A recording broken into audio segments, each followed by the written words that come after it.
Olá, muito boa tarde. 2017 é o Ano Internacional do Turismo Sustentável para o Desenvolvimento. Uma proposta da ONU, que a Igreja Católica em Portugal quer fomentar nos seus ambientes ao longo deste verão. Ideias que agora vamos apresentar no programa Eclésia, onde contamos com a presença do Padre Carlos Godinho, diretor da Obra Nacional da Pastoral do Turismo. Muito boa tarde. Obrigado, Padre Carlos Godinho, por estar neste programa. No início de férias para muita gente, enfim, algumas, por certo, já as viveram nestas semanas. Esta ideia de turismo sustentável é compatível com férias, com tempo de lazer, onde, por vezes, aquilo que se cuida, sobretudo, é aproveitar ao máximo os poucos dias de férias? A ideia de turismo sustentável tem que conviver naturalmente com este tempo de férias e é uma oportunidade, de facto, de se afirmar a sustentabilidade. Naturalmente que o facto de se fazer férias poderia, eventualmente com a massificação e a presença massificada em alguns espaços, pôr em causa esta sustentabilidade. E é isso que acontece muitas vezes. Pode acontecer, e acontece em alguns casos. A acumulação de lixos, o consumo de água, o consumo muitas vezes necessário e desnecessário. Há, de facto, este sentido de algum descuido, eventualmente, ou por essa massificação, efetivamente, haver aqui alguns aspectos que podem pôr em causa alguma sustentabilidade na perspectiva ambiental. Estou a referir-me apenas a um aspecto, porque depois há outras dimensões da sustentabilidade, mas é uma oportunidade precisamente para afirmar a sustentabilidade no turismo. E olhando a sustentabilidade e o desenvolvimento a partir desta indústria do turismo, que aspectos interessa incluir? Para além do ambiental, claro. Na nota que nós publicámos, a Obra Nacional, tive a oportunidade de afirmar 3 aspectos fundamentais. A dimensão económica, a dimensão social. Poderíamos acrescentar aqui depois uma dimensão cultural, uma terceiro aspecto, e a dimensão, efetivamente, ambiental. Depois, naturalmente, com a possibilidade de encontro também entre as pessoas. Portanto, são, digamos, aspectos fundamentais para se falar de sustentabilidade. E cada aspecto merece um tratamento próprio. E vamos a esse tratamento. Depois falaremos também do impacto que o turismo está a ter em Portugal, com o aumento de turistas, nomeadamente em Lisboa e no Porto, mas também noutras cidades. Cada um desses aspectos, nomeadamente essa nova concepção económica mais solidária, o que é que, através deste documento da Obra Nacional da Pastoral do Turismo, precisamente intitulado Turismo Sustentável, e que está disponível na página da Obra Nacional da Pastoral do Turismo, qual é a proposta que fazem? A proposta é que, de facto, o turismo deverá beneficiar, certamente, as indústrias ligadas diretamente ao turismo, mas também aquelas que estão ligadas direta ou indiretamente. E a promoção, naturalmente, de outras áreas de produção, a agricultura, o comércio, o artesanato, aspectos que já temos considerado até noutras circunstâncias, noutras ocasiões, e que são aspectos essenciais. Naturalmente que o turismo não é uma realidade fechada em si, é, digamos, um elemento que é propulsor ou que é dinamizador de muitas outras atividades. E estas atividades, digamos, que não estão diretamente ligadas ao turismo, poderão beneficiar da atividade turística. Há o risco de monopólio também de monopólio na atividade do turismo? Pode haver. Empresarial e de grupos económicos? Sim, pode haver, na medida em que, digamos, que as pessoas podem se centrar apenas em alguns espaços turísticos e sem uma atenção à envolvente. Ou ainda, naturalmente, quando, porventura, também uma cadeia ou uma entidade qualquer, seja ela de que natureza for, mas sobretudo estou a pensar na hotelaria, por exemplo, não olha a realidade à sua volta e, por exemplo, os produtos que consome, um exemplo muito concreto, os produtos que consome ou que serve no seu hotel, não tem em consideração o meio onde está inserido, mas de alguma forma, hoje também na competição de preços, digamos, acaba por ir buscar ao mercado outros espaços completamente distintos, mas sem essa atenção ao meio envolvente. O que fazer para promover o reinvestimento local das receitas do turismo? Eu julgo que esse é um aspecto importante, que é, efetivamente, esta dimensão também de responsabilidade social por parte de muitas entidades ligadas ao turismo, que é beneficiar um conjunto de condições dos seus visitantes, seja hotelaria, seja restauração, mas depois, ou seja, outras instituições ligadas ao turismo, mas depois também, digamos que estas infraestruturas de que os turistas vão beneficiar possam servir também à própria comunidade. E haver aqui uma dimensão solidária e uma responsabilidade social de alguém que está e que beneficia de um determinado espaço, dando também lugar, naturalmente, ao benefício por parte das pessoas que habitam aquela localidade.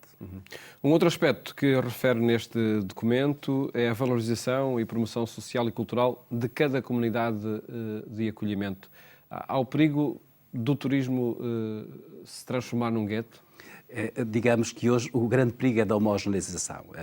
Nós partilharmos todos uma certa concepção cultural, passa a ser a concepção cultural comum e perdermos a noção da particularidade, das particularidades. E hoje, cada vez mais, é interessante que os turistas reclamam isso. Ainda há dias ouvi isso num programa, os turistas reclamam isto. Reclamam sobretudo da especificidade, aquele que é o aspecto genuíno de uma determinada comunidade. E procuram esses aspectos. E procuram esses aspectos. E é isso que nós temos para oferecer. E se nós perdermos isso, perdemos muita da qualidade do nosso turismo. O que nós temos para oferecer é aquilo que nos é genuíno. O nosso património material e imaterial. O património material que deve ser cuidado, certamente, mas também o imaterial. As nossas tradições, as nossas festas, tantas realidades que nós temos e que, de facto, devemos oferecer aos turistas como alguma coisa de especificamente nosso. Em todo caso, isso são, se calhar, ofertas para minorias, para um grupo pequeno de turistas, sei lá, os que chegam a aldeias mais recônditas, os que chegam à Serra da Estrela, é um grupo muito, muito pequeno. Não será só uma realidade, digamos, de uma aldeia. Eu julgo que, por exemplo, numa cidade, Lisboa, poderá oferecer aquilo que tem de mais específico. E o que é que as pessoas procuram de mais específico e típico? Aquilo que, por exemplo, os bairros podem oferecer no contexto da cidade de Lisboa. De facto, aquela que é a alma, digamos, daquele bairro. E é isso que as pessoas procuram, é a alma de um bairro, por exemplo. No caso, se calhar, e no caso de Lisboa, para receber turistas, talvez esteja a retirar os habitantes locais desses bairros. Pois, aqui há um perigo que eu julgo que tem a ver com a gestão do turismo. Nós estamos a correr o risco, nomeadamente com a legislação atual, que permite, efetivamente, nesta perspectiva de fazer obras num determinado espaço, num determinado imóvel, permite ao senhorio mover uma ação de despejo, ou promover aqui uma ação de despejo no sentido de fazer obras. E muitos estão de facto, a enverdar pelo turismo de habitação, ou turismo de habitação, estão pelo alojamento local, é assim denominado, pelo alojamento local. E, nesse sentido, o que nós estamos a fazer é preparar demasiados espaços, porventura, para acolher turistas, neste momento, descaracterizando os bairros, mandando embora as pessoas que ainda restam ali naqueles bairros típicos da cidade, e amanhã, porque os fluxos também do turismo são variáveis. Alguém afirmava, e os estudiosos afirmam isso, não há um fluxo permanente de turismo. Os fluxos são variáveis. E amanhã o que pode acontecer é que nós temos uma baixa do fluxo e passamos a ter espaços desertos. Não temos nem turistas, nem habitantes, e perdeu-se a característica própria de um bairro. Isto é que me parece que é grave. Isto é que pode ser muito grave. E aqui é que tem que entrar também, digamos, como que uma entidade reguladora, que poderá ser o Turismo de Portugal, também vendo que licenças é que podem ou não emitir para determinados locais. Haver aqui algum equilíbrio, para não vivermos este boom do turismo aqui e depois, de repente, futuramente, e também isto é uma questão de sustentabilidade, futuramente termos espaços desertificados, porque depois não temos nem turistas, nem temos, de facto, residentes e perdemos o que é genuíno destes bairros, que é uma das realidades que atrai muita gente à cidade de Lisboa.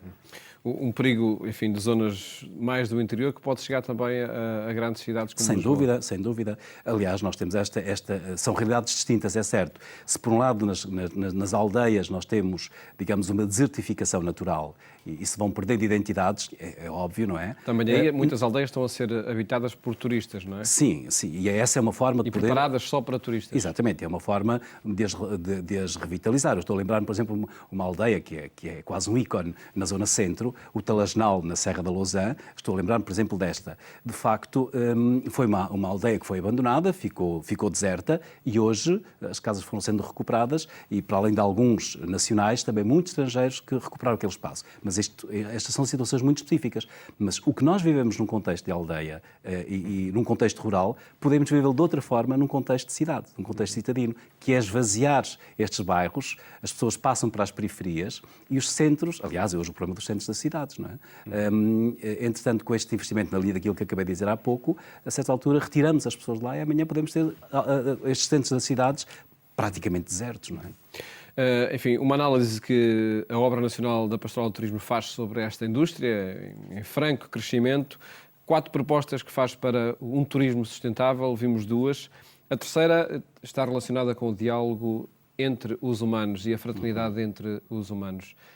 É o contacto, de facto, real e concreto que é preciso promover quando se chega a um destino? Eu julgo que essa é uma área das mais interessantes do turismo, que é a relação pessoa a pessoa, que é o acolhimento, desde logo, que está na alma do turismo. Tem que ser a base do turismo, o acolhimento. E é o que nos caracteriza também. É verdade, é uma realidade que nos caracteriza, felizmente, e isso é sempre sublinhado. Mas saber acolher e depois viver esta relação, digamos, sem cedência, mas numa autêntica partilha. Quando eu digo sem cedência, significa não ter receio de apresentar o que sou, o que vivo e o como vivo, que no fundo é a minha cultura, e estar aberto também a esse enriquecimento, a esse diálogo com uma cultura distinta. De facto, depois isso abre-nos aqui também à dimensão de um diálogo que leva à aceitação do outro na sua diferença. E nesse sentido, acho muito bonita, eu utilizo essa expressão, que não é minha, aliás, a expressão creio que é do Papa João Paulo II, que o turismo pode de facto ser a indústria da paz. Precisamente porque abre ao diálogo, e ao diálogo na diferença, e ao acolhimento da diferença das pessoas, nas múltiplas culturas. E até hoje, não só com uma passagem rápida, mas com uma nova forma de vivência do turismo, que faz com que muitos turistas, em vez de fazerem o circuito, se fixem numa determinada localidade e aí partilhem na vida da própria comunidade. Fiquem mais alguns dias. E há gestos muito bonitos nesse sentido. Em todo caso, e nós vemos até pelo aumento do turismo no nosso país, que ele está a acontecer devido a guerras noutros países que acolhiam muitos turistas em anos não muito longínquos. Acaba por ser, de facto, o turismo um beneficiador do ambiente de paz e pouco promotor desse ambiente. Sim, eu julgo que nós temos que formar esta mentalidade, digamos, no diálogo e promovê-la entre nós e formarmos entre nós as pessoas para esta capacidade de diálogo e de aceitação da diferença. E nesse aspecto, é outra nota também nossa, é que Portugal é um país pacífico. E essa é uma nota, aliás, registada até pelo Turismo de Portugal. Claro que o ideal seria que o turismo, abrindo o horizonte, não nos fixando só na nossa realidade nacional, que ele fosse, de facto, esta indústria da paz, precisamente também na relação com outros povos e na relação com outras realidades, sobretudo em palcos de guerra. Claro que hoje há o problema da segurança e há o receio, e aí é inevitável que muitas vezes as pessoas fujam destes palcos porque as pessoas com o turismo procuram o lazer, procuram a serenidade, procuram, de facto, a tranquilidade. E se há uma iminência de perigo, é natural que as pessoas fujam destes palcos. Portanto, a não ser é uma ameaça até em algumas cidades europeias, não é? Sim, exato. Neste momento, inclusive, com esta realidade da ameaça terrorista, e muita gente tem receio de visitar algumas cidades, sem dúvida. Nós também somos beneficiários disso mesmo, é verdade. E esperemos que continuemos a ser. Muito honestamente, espero que continuemos a ser beneficiários desta realidade. Interessa em qualquer parte do mundo, não é? Sim. Mas beneficiários, nós, gostaria que fôssemos beneficiários não porque há guerra no outro lado. Eu gostaria que, nesse aspecto, fosse uma indústria de paz alargada à escala global, naturalmente. O último aspecto que é abordado neste documento tem a ver precisamente com o meio ambiente, incentivando a um turismo ecológico. Neste aspecto, que ações interessa sobretudo promover? No fundo, aquelas que a sociedade hoje nos vai propondo, enfim, e que as empresas, algumas delas, inclusive, já vão valorizando. Desde a reciclagem, a reutilização de materiais, a utilização de energias limpas. Hoje, nós, num país de sol, por exemplo, a questão de novas fontes energéticas, a utilização da água e a reutilização da água. Nós temos aqui um conjunto de elementos que hoje nos permitem, de facto, cuidar, efetivamente, do ambiente. Temos muitos desperdícios, se calhar, evitáveis ainda, e temos esta noção e formarmos também as pessoas e quem trabalha nesta área com esta noção de facto que podemos e devemos contribuir de facto para uma sustentabilidade também ambiental e que o turismo tem aqui um papel fundamental, não é? E o que é que depende da opção do turista por visitar este ou aquele local? E falemos nomeadamente, sei lá, locais mais relacionados com a natureza ou outros de ambientes urbanos? Sem dúvida que, nesse aspecto, os turistas optam, efetivamente, hoje, muito por locais que ofereçam, desde os espaços verdes, as florestas, os rios, os espaços não poluídos, os espaços naturais, ainda muito genuínos. Eu olho concretamente, até no espaço nacional, olho para um contexto de interior, por exemplo, algumas praias fluviais, que hoje mantêm características ainda de qualidade da água, a qualidade da floresta, o cuidado da floresta que hoje está na ordem do dia, enfim, este cuidado, sobretudo, este cuidado com a floresta até na reflorestação e na forma como se vai fazendo reflorestação no contexto depois do pós-incêndios, e temos este drama que não podemos deixar de fazer alusão, que é aquele drama de Pedrógão Grande, enfim. De facto, as pessoas procuram estes espaços naturais. E depois, naturalmente, também, mesmo até na costa e na zona marítima, procuram espaços ainda que ofereçam também este elemento natural, não muito intervencionado. Eu olho, por exemplo, para a Costa Vicentina e a procura que vai tendo. E, inclusive, agora existem alguns projetos, espero que a Costa Vicentina mantenha os seus traços fundamentais e a sua beleza natural, às vezes quase, diria, não agressiva, mas aquela natureza, permita-me a expressão, mas aquela natureza bruta no sentido positivo do termo, que hoje atrai tanto e que lhe dá uma beleza tão específica. São 4 pontos que a Obra Nacional da Pastoral do Turismo propõe para fomentar o turismo sustentável na linha do Ano Internacional em curso. O que acontece numa ocasião em que Portugal, de facto, o número de turistas está a aumentar de forma muito considerável. Por exemplo, dizem que nos últimos 2 anos, números recentes, só no Porto, por exemplo, aumentou 60% o número de atendimentos a turistas. O que é que isto transforma Portugal, na sua opinião? Transforma na medida em que uma presença massiva de turistas pode efetivamente trazer consigo uma outra forma de estar, uma outra forma de ser. Naturalmente que há um aspecto positivo, desde logo, fundamentalmente, há aqui um aspecto muito positivo do ponto de vista económico, do ponto de vista da relação social, do ponto de vista também, digamos, deste intercâmbio que acabámos de afirmar há pouco e, portanto, eu acho que devemos olhar para estas questões nessa perspectiva muito positiva. Na perspectiva do desenvolvimento, também aqui a partilha de ideias, a partilha de formas de vida e de formas de entender, sem de alguma forma nos descaracterizarmos, sem perdermos a nossa identidade. Agora, esse é outro lado. Portanto, não podemos perder aquilo que nos é próprio, a nossa cultura, aquilo que nos é próprio, aquilo que é genuinamente nosso, e devemos oferecê-lo sempre. E por isso, nesse aspecto, quer do ponto de vista pessoal, quer do ponto de vista, naturalmente, daquela que é a dinâmica própria das comunidades, mas quer também das autoridades, deve haver sempre esta salvaguarda da identidade própria de uma região e da nossa própria cultura. Esta atenção não apenas à dimensão económica, mas também à dimensão, digamos, cultural e àquilo que é específico. Porque, repito, aquilo que é genuíno, que é nosso, que é genuíno, que nos é característico, ou que faz parte da nossa própria identidade, é isso que nós podemos oferecer e é a melhor oferta que nós podemos fazer aos turistas. E é isso que pode fazer voltar um turista a Portugal? Sem dúvida, porque, de facto, as pessoas revêem-se numa forma de ser e numa forma de estar e certamente que poderão repetir e regressam. E alguns turistas têm afirmado isso com muita frequência, porque gostam dos espaços, porque gostam do sol, mas porque gostam das pessoas, porque gostam da gastronomia, mas também porque gostam deste ou daquele aspecto cultural. As pessoas regressam e vêm uma segunda vez e uma terceira vez. E se nós perdermos isso, certamente que aquele elemento atrativo também se perde, naturalmente. Não é? Sua opinião, Portugal é um país que está na moda para o turismo ou de facto tem uma oferta que o distingue e que faz com que seja uma escolha crescente por parte dos turistas? Eu colocaria a questão nesta perspectiva, se calhar precisamente porque temos este tipo de oferta é que está na moda. Eu penso que, fruto das circunstâncias internacionais, há a redescoberta ou descoberta de Portugal, e este é um processo lento que vem já de trás, mas que teve o seu boom nestes últimos anos, enfim, mesmo já nesta última década, ou poderíamos até recuar um bocadinho mais, agora com um crescimento sempre contínuo. Mas aquilo que faz com que Portugal esteja na moda são efetivamente os seus valores e esses valores que o Paulo referiu.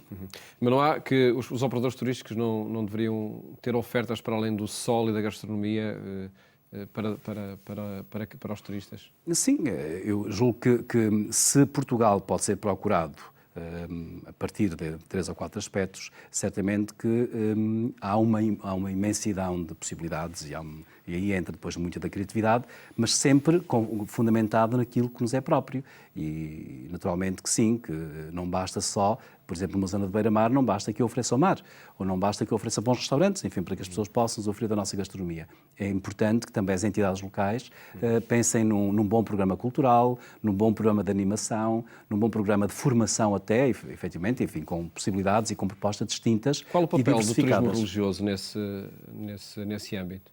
Eu julgo que aqui o turismo religioso poderá, mesmo até num contexto de beira-mar, poderá efetivamente marcar presença. Nas paróquias de beira-mar, eu penso que também tem que haver alguma criatividade e algum investimento neste sentido.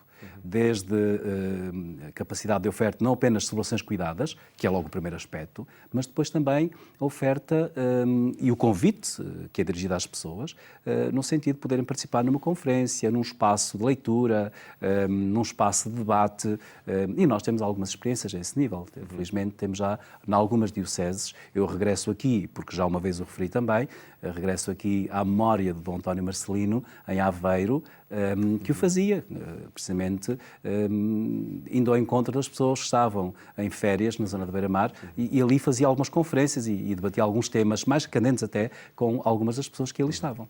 Entre os muitos santuários, centros de culto que Portugal tem, que relevância têm esses centros para o aumento do número de turistas em Portugal?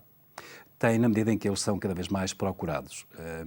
Não só a dimensão celebrativa e o turismo religioso aqui une-se depois à perspectiva cultural, as pessoas procuram os santuários por múltiplas razões. Naturalmente que terão o dinamismo próprio, digamos, das celebrações e, digamos, privilegiando as datas fundamentais de celebração nos próprios santuários. Mas depois são espaços de atração, porque são património religioso e muito do nosso património sabemos que é património religioso, são procurados e cada vez mais procurados, na justa medida em que vai aumentando o número de turistas, são procurados precisamente como espaços de visita.